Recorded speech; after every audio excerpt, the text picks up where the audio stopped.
Assalamualaikum warahmatullahi wabarakatuh.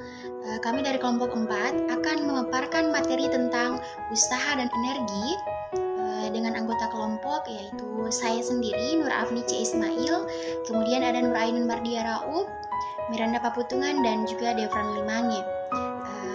Tugas ini kami buat untuk memenuhi tugas pada mata kuliah Konsep Dasar Ilmu Pengetahuan Alam Sekolah Dasar dengan dosen pengampu Ibu Vika Muniati Arifin, SPD MPD. Baik, langsung saja kita ke materinya.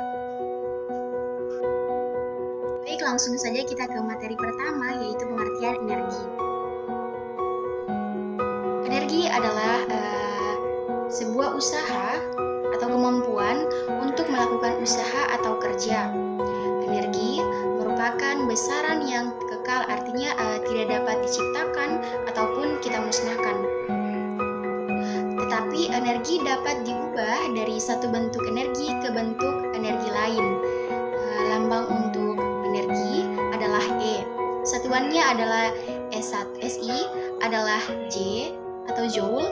Satuan energi dalam satuan yang lain adalah kalori, ERG, dan kWh atau kilowatt hours. Kesetaraan Joule dan dengan kalor adalah sebagai berikut. 1 kalori sama dengan 4,2 Joule atau 1 Joule sama dengan 0,24 kalori. Kemudian yang kedua adalah bentuk-bentuk energi. Energi yang paling besar adalah energi yang diciptakan oleh matahari. Tuhan telah menciptakan matahari khusus untuk kesejahteraan makhluk yang ada di bumi. Jarak matahari dengan bumi yang telah diatur pada jarak 149.600 juta kilometer memungkinkan energi panas yang diterima manusia di bumi tidak membahayakan. Energi panas dari sinar matahari sangat bermanfaat bagi bumi dan juga bagi manusia serta makhluk hidup lainnya dalam menghasilkan energi-energi yang lain yang ada di muka bumi ini. Caranya adalah dengan mengubah energi matahari menjadi energi yang lain, seperti energi kimia, energi listrik, energi bunyi, dan energi gerak. Yang pertama saya jelaskan yaitu energi kimia. Energi kimia adalah energi yang tersimpan dalam persenyawaan kimia. Makanan banyak yang mengandung energi kimia yang sangat bermanfaat bagi tubuh manusia. Energi kimia juga terkandung dalam bahan minyak bumi yang sangat bermanfaat untuk bahan bakar, baik energi kimia dalam makanan maupun energi kimia dalam minyak bumi yang berasal dari energi matahari. Kemudian energi cahaya matahari sangat diperlukan untuk proses fotosintesis pada tumbuhan hijau sehingga mengandung energi kimia. Tumbuhan dimakan oleh manusia dan hewan sehingga mereka akan memiliki energi tersebut. Tumbuhan dan hewan yang mati miliaran tahun yang lalu menghasilkan minyak bumi. Energi kimia dalam minyak bumi sangat bermanfaat untuk menggerakkan kendaraan atau alat-alat pabrik ataupun kegiatan memasak. Kemudian yang kedua adalah energi listrik. Energi listrik merupakan salah satu bentuk energi yang paling banyak digunakan. Energi listrik ini dipindahkan dalam bentuk aliran muatan listrik melalui kawat logam konduktor yang disebut arus listrik. Energi listrik dapat diubah menjadi bentuk energi yang lain seperti energi gerak, energi cahaya, energi panas, ataupun energi bumi. Sebaliknya, energi listrik dapat berupa hasil perubahan energi yang lain, misalnya dari energi matahari, energi gerak, energi potensial air, energi kimia gas alam, dan energi uap. Dan yang ketiga adalah energi panas. Sumber energi panas yang sangat besar berasal dari matahari. Sinar matahari dengan panasnya yang tepat dapat membantu manusia dan juga makhluk hidup lainnya untuk tetap hidup dan berkembang biak. Energi panas pun merupakan hasil perubahan energi yang lain seperti dari energi listrik, energi gerak, dan juga energi kimia. Energi panas dimanfaatkan untuk membantu manusia melakukan usaha seperti menyetrika pakaian, memasak, dan mendidihkan air. Itulah pemaparan materi dari saya, selebihnya akan dilanjutkan oleh rekan saya. Terima kasih. Wassalamualaikum warahmatullahi wabarakatuh. Terima kasih moderator, saya akan melanjutkannya, yaitu energi mekanik. Energi mekanik merupakan penyebelahan dari energi potensial dan energi kinetik. Contohnya, ketika buah mangga jatuh dari pohonnya, mengapa buah mangga itu dapat jatuh? Untuk melakukan kerja supaya dapat jatuh dari pohonnya, buah mangga harus memiliki energi. Dari peristiwa itu terdapat dua buah jenis energi yang saling mempengaruhi. Energi yang diakibatkan oleh ketinggian dan energi karena benda bergerak. Energi akibat perbedaan ketinggian disebut energi potensial gravitasi, sedangkan energi gerak disebut dengan energi kinetik. Secara matematis, persamaan energi mekanik dapat dituliskan, yaitu energi mekanik sama dengan energi potensial tambah energi kinetik. M sama dengan mGh tambah 1/2 mv2 dengan M sama dengan energi mekanik atau dalam kurung J, energi EP sama dengan energi potensial, dan EK sama dengan energi kinetik. Energi potensial adalah energi akibat perbedaan ketinggian. Buah kelapa yang bergantung di pohonnya menyimpan suatu energi yang disebut energi potensial. Energi potensial yang dimiliki buah kelapa diakibatkan oleh adanya gaya tarik bumi, sehingga jatuhnya selalu menuju ke pusat bumi.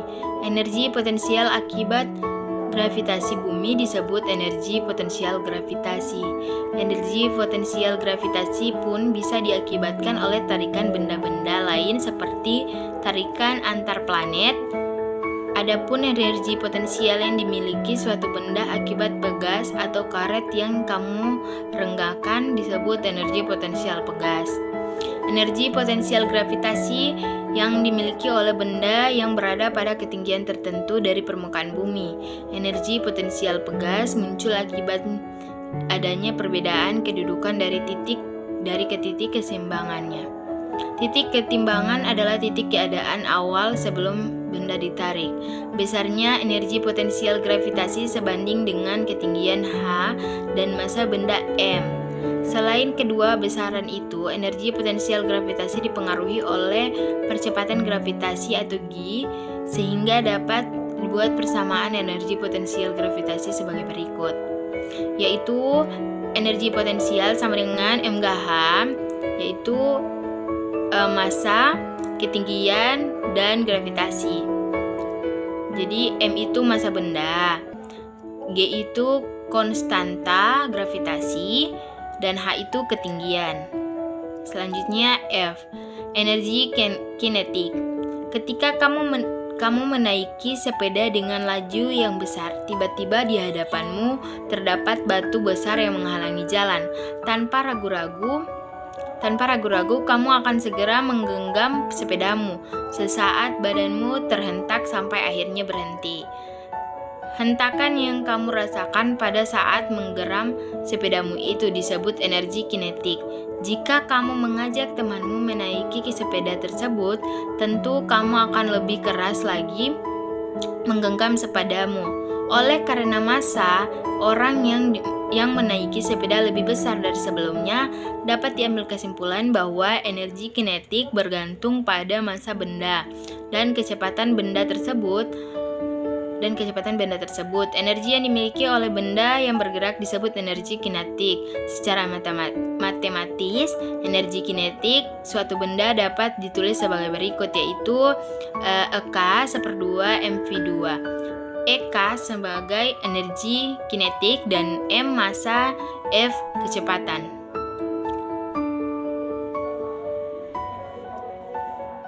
Baiklah, saya akan melanjutkan materi ketiga dari materi sebelumnya, yaitu Nur Rauf. Ketiga, perubahan bentuk-bentuk energi. Energi tidak dapat diciptakan dan juga tidak dapat dimusnahkan, tetapi hanya dapat diubah dari satu bentuk ke bentuk yang lain. Pada umumnya, manfaat energi akan terlihat setelah berubah bentuk menjadi energi yang lain.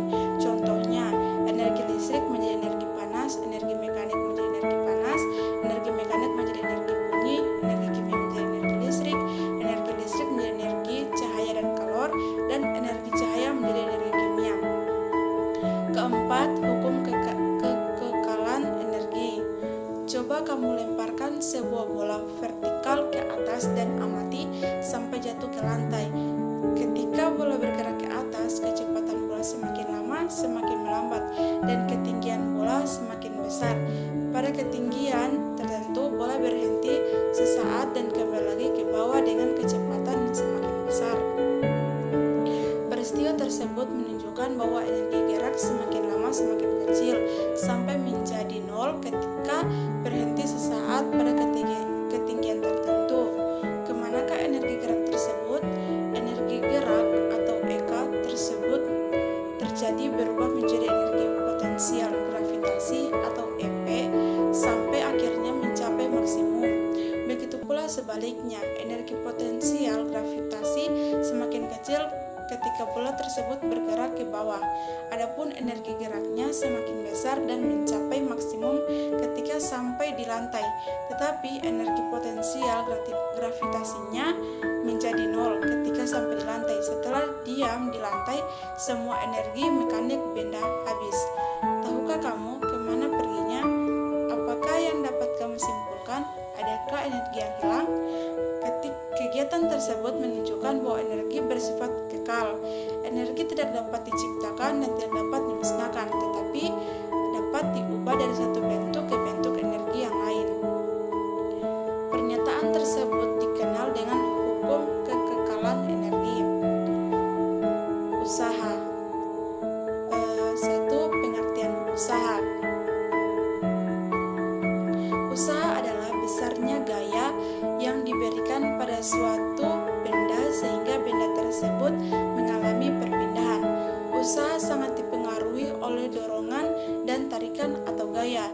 Apabila gaya disimbolkan dengan F dan perpindahan dengan S, secara matematis usaha dituliskan dalam persamaan bentuk W sama dengan Fs, dengan W sama dengan usaha atau J, F sama dengan gaya atau N, S sama dengan perpindahan M, atau usaha memiliki satuan yang sama dengan energi, yaitu Joule, dengan ketentuan bahwa 1 Joule sama dengan besar usaha yang dilakukan oleh gaya sebesar 1 M dan dengan perpindahan 1 M.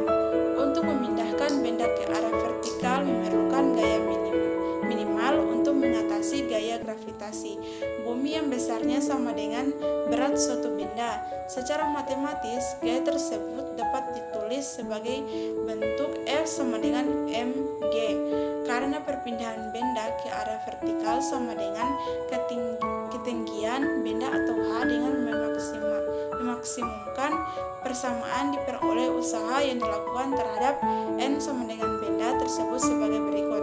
W sama dengan Fs, W sama dengan mgh, dengan W sama dengan usaha atau Joule, M sama dengan massa atau kilogram, G sama dengan percepatan gravitasi atau N per kilogram, H sama dengan perpindahan atau ketinggian dalam huruf M.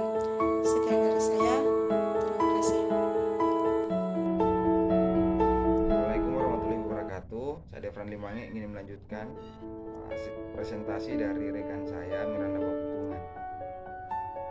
Kedua, hubungan antara usaha dan energi. Energi adalah kemampuan melakukan usaha. Dari definisi tersebut menunjukkan bahwa usaha memiliki kaitan yang erat dengan energi. Contohnya, ketika gayamu berusaha mendorong mobil sehingga bergerak, berarti telah terjadi perubahan energi dari energi yang dikeluarkan olehmu menjadi energi gerak. Jadi dapat disimpulkan bahwa ketika gaya melakukan usaha pada sebuah benda, maka akan terjadi perubahan energi pada benda tersebut. Usaha yang dilakukan pada sebuah benda horizontal menyebabkan perubahan energi kinetik. Dengan demikian, besarnya usaha sama dengan perubahan energi kinetik benda. Secara sistematis dapat ditulis sebagai berikut. W sama dengan delta EK atau W sama dengan EK2 dikurang EK1. Keterangan W sama dengan usaha,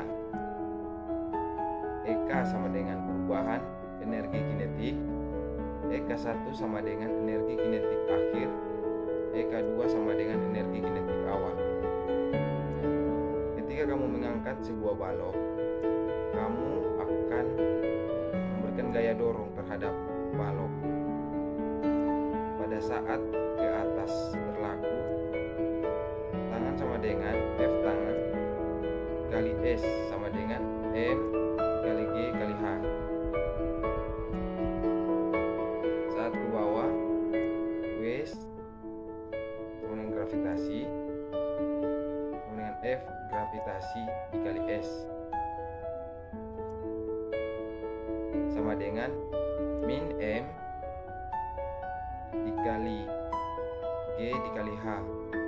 Usaha yang dilakukan oleh gaya gravitasi bumi sama dengan perubahan energi potensial gravitasi. Secara sistematis ditulis sebagai berikut. W sama dengan delta EP atau W sama dengan EP2 dikurang EP1 atau W sama dengan M dikali G dalam kurung H2 dikurang H1. Dengan keterangan W sama dengan usaha, delta EP sama dengan energi perubahan energi potensial, EP1 sama dengan potensial awal, EP2 sama dengan potensial akhir. Baiklah, lanjut pada penutup kesimpulan dari presentasi kami, yaitu 1. Energi adalah kemampuan untuk melakukan usaha atau kerja. Sebuah benda dapat dikatakan mempunyai energi apabila benda itu menghasilkan gaya yang dapat melakukan usaha atau kerja, atau menyebabkan benda mengalami perpindahan sebelum bergerak. Ada beberapa bentuk energi antara lain: 1. Energi kinetik, 2. Energi potensial, energi panas, energi cahaya, energi listrik, energi kimia, energi nuklir. Kedua, usaha dihasilkan oleh gaya yang dikerjakan pada suatu benda sehingga benda itu berpindah tempat, dan usaha tidak terlepas dari gaya yang berpindah. 3. Hubungan usaha dan energi secara sederhana adalah dalam melakukan setiap usaha, suatu benda memerlukan energi untuk menggerakkan sesuatu agar berpindah dari tempatnya.